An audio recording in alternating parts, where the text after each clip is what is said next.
ये आपका बीकॉम का फाइनेंस अकाउंटिंग का पेपर है।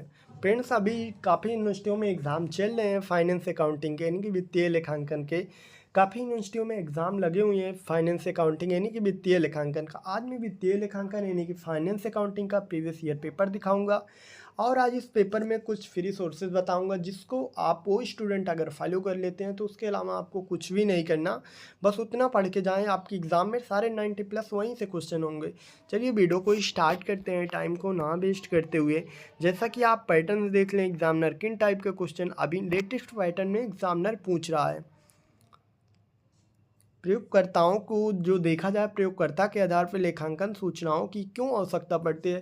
फ्रेंड्स, आजकल जो व्यवसाय चल रहे हैं हमारे मार्केटिंग में, जो बिजनेसमैन होते हैं उनके बिजनेस में लेखांकन का बहुत ही बड़ा रोल है, क्योंकि उनके लेखा जोखा को सही तरीके से, सही ढंग से और सही रूप में जो है प्रदर्शित करने के लिए हमारे लेखांकन का होना बहुत ही ज़्यादा इम्पोर्टेंस है। वैसी के बारे में एग्जामिनर आपसे पूछ रहा है, जो आपके दिनचर्या में होता है, आपके व्यवसाय से रिलेटेड कुछ ऐसा ही नॉलेज अपने माइंड में फीडबैक सेंड करके चलिए। बिजनेस से रिलेटेड माइंड अपने मन में सेव करके चलिए, आपका फाइनेंस अकाउंटिंग में अच्छा पेपर जाएगा। नेक्स्ट क्वेश्चन है, अंतिम स्टॉक का मूल्यांकन किस मूल्य पर किया जाना चाहिए और क्यों। ये क्वेश्चन भी आपका इम्पोर्टेंट है, क्योंकि 2023 और 19 और 24 में एग्जामिनर ने पूरे 3 साल इस क्वेश्चन को पुटअप किया है और क्वेश्चन बहुत ही ज़्यादा इम्पोर्टेंट है। फ्रेंड्स, लेखांकन से एक डिफिनीसन आपको एग्जाम में मिलने वाली है। क्या हो सकता है लेखांकन की डिफिनीसन? हो सकती है विशेषता क्षेत्र हो सकता है। आप एक क्वेश्चन लिख लें और दूसरा क्वेश्चन लिख लें, किराया क्रय पद्धति के बारे में एक क्वेश्चन हो सकता है, 2 क्वेश्चन हो गया।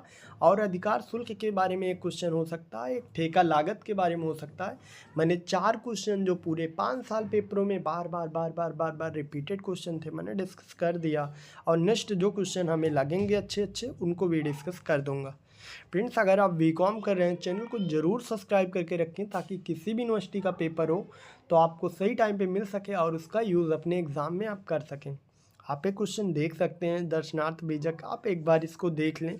बाकी किराया क्रय पद्धति के बारे में मैंने बता ही दिया, जो आपके एग्ज़ाम के लिए इम्पोर्टेंट है। नेक्स्ट है आपका न्यूमेरिकल का टॉपिक है, ब्रांच अकाउंट यानी शाखा खाता से रिलेटेड एक क्वेश्चन आपके एग्जाम में न्यूमेरिकल आने वाला है। न्यूमेरिकल के 3 ही टॉपिक आपके एग्जाम में देखे जाते हैं, उनका नाम लिखना चाहें लिख सकते हैं, फिर हम आगे पेपर को स्टार्ट करेंगे। मैं आज इस पेपर में पूरे डाउट फाइनेंस अकाउंटिंग को लेकर स्पष्ट कर दूंगा। जो स्टूडेंट आज इस वीडियो को अच्छे से पूरा एंड तक कवर करेगा, उसका फाइनेंस से अकाउंट से रिलेटेड कोई भी डाउट नहीं रहेगा। फ्री सोर्सेस वीडियोस, पूरी स्टडीज़ मटेरियल, पूरे क्या करना कैसे करना, पूरी चीज़ ख़त्म करने की कोशिश करूँगा। पहला, ब्रांच अकाउंटिंग शाखा खाता से एक क्वेश्चन आपका 10 या 5 नंबर का आता है। रॉयल्टी अकाउंट यानी कि अधिकार शुल्क से नोट डाउन करते चले। रॉयल्टी अकाउंट यानी अधिकार शुल्क से आपके एक क्वेश्चन 15 से 20 नंबर के आते हैं। तीसरा टॉपिक है आपका जो हो गया है हायर परचेज सिस्टम, जो आपका किराया क्रय पद्धति होता है, इससे एक क्वेश्चन आएगा। बस ये 3 टॉपिक आप न्यूमेरिकल कर लें। जिनके न्यूमेरिकल अच्छे हैं, जिनके न्यूमेरिकल अच्छे नहीं हैं, अथवा में थ्योरी होगा, चूज कर लेना।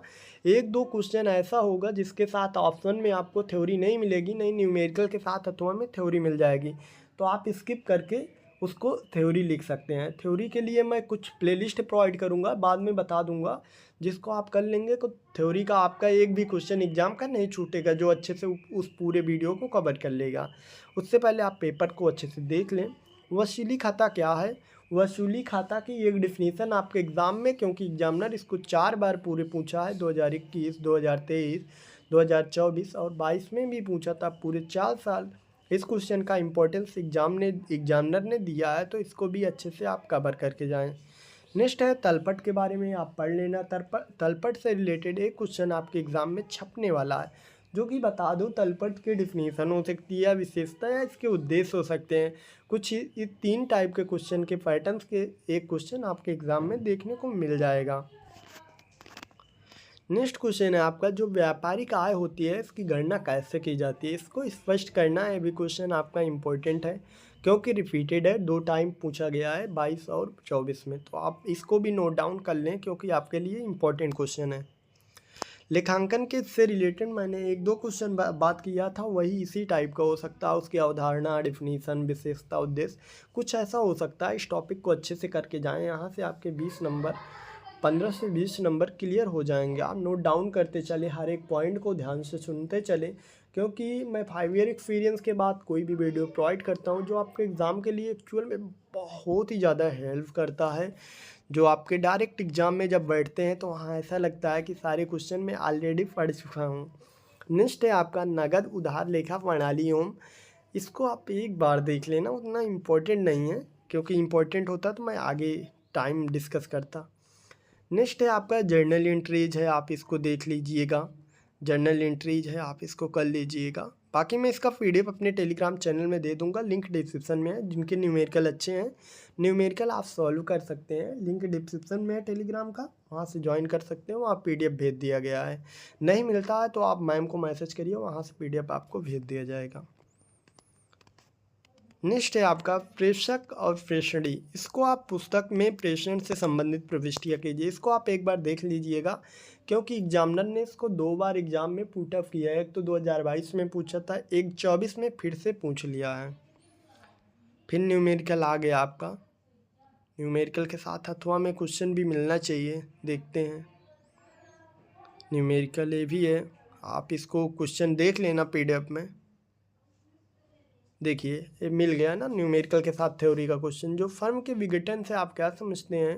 फर्म के विघटन पर की जाने वाली लेखांकन प्रविष्टियाँ। एक क्वेश्चन आपका 2019, 2021 और 23-24, यानी कि एग्जामिनर ने पूरे 4 साल इस क्वेश्चन को पुटअप किया है और इम्पोर्टेंस दिया। आज मैंने इस पेपर में पूरे 5 साल पेपरों के एनालिसिस के बाद जो क्वेश्चन का रिपीटेशन था, जो क्वेश्चन बार बार आपके एग्ज़ाम में पूछा जाता था, मैं उनका डिस्कस किया। और साथ ही साथ ये डिस्कस किया कि आपके एग्जाम में 4 से 5 क्वेश्चन कौन से फिर से छपने वाले हैं। जो मैंने 4 से 5 क्वेश्चन आपको बताया वो डायरेक्ट एग्जाम में छपेंगे। और मैंने 3 टॉपिक का जिक्र किया जो आपके न्यूमेरिकल होने वाले हैं, यानी कि branch account, hire purchase system, royalty account. यही तीनों टॉपिक के आपके न्यूमेरिकल होंगे। बाकी थ्योरी के लिए आपको मैं एक प्लेलिस्ट टेलीग्राम चैनल में भेज दे रहा हूँ। उसके अलावा आपको कुछ भी नहीं पढ़ना, बस एक बार सिलेबस मैच करवा लेना मेरे को भेज के। सिलेबस मैच हो जाएगा तो मैं आपको एक प्लेलिस्ट दे दूंगा, उसके अकॉर्डिंग बस उसको आप अच्छे से करके जाना। उससे बाहर आपके कोई भी क्वेश्चन नहीं होंगे उस प्लेलिस्ट के, क्योंकि पूरी यूनिवर्सिटियों का एनालिसिस करने के बाद उस प्लेलिस्ट को प्रोवाइड किया गया है। मैं टॉपर हूँ, टॉपर बनाऊंगा, क्योंकि टॉपर्स चैनल पे आए हैं। आप बीकॉम के प्रॉपर टॉपर से कोई भी गाइडेंस ले रहे हैं तो आपको श्योर 100% एग्ज़ाम में उसका इम्प्लीमेंट दिखेगा और उसका प्रॉफिट दिखेगा। आप उसी प्लेलिस्ट को अच्छे से कवर कर लें और आपको कुछ भी नहीं करना। उस प्लेलिस्ट को आप 1.5 से 2 घंटे में आसानी से ख़त्म कर लेंगे। 1.5 से 2 घंटे में आपके पूरे सिलेबस हो जाएंगे। फिर आपका रिवीजन करना रहेगा। रिवीजन आप करते रहना 2-3 घंटे में जितना कर पाते हैं, तो आप जो है 1 से 2 दिन में अच्छी तैयारी कर पाएंगे उस प्लेलिस्ट के माध्यम से। फ्रेंड, ये वीडियो आपको कितना हेल्पफुल लगा है कमेंट करके फीडबैक के थ्रू अपना जो है फीडबैक ज़रूर दीजिएगा, ताकि मैं इसी तरह वीडियो आपके लिए टाइम पे अपडेट करता रहूं और इसी तरह आपके एग्ज़ाम में आपके अच्छे स्कोर के लिए अच्छे मार्क्स आते रहें। Thank you so much.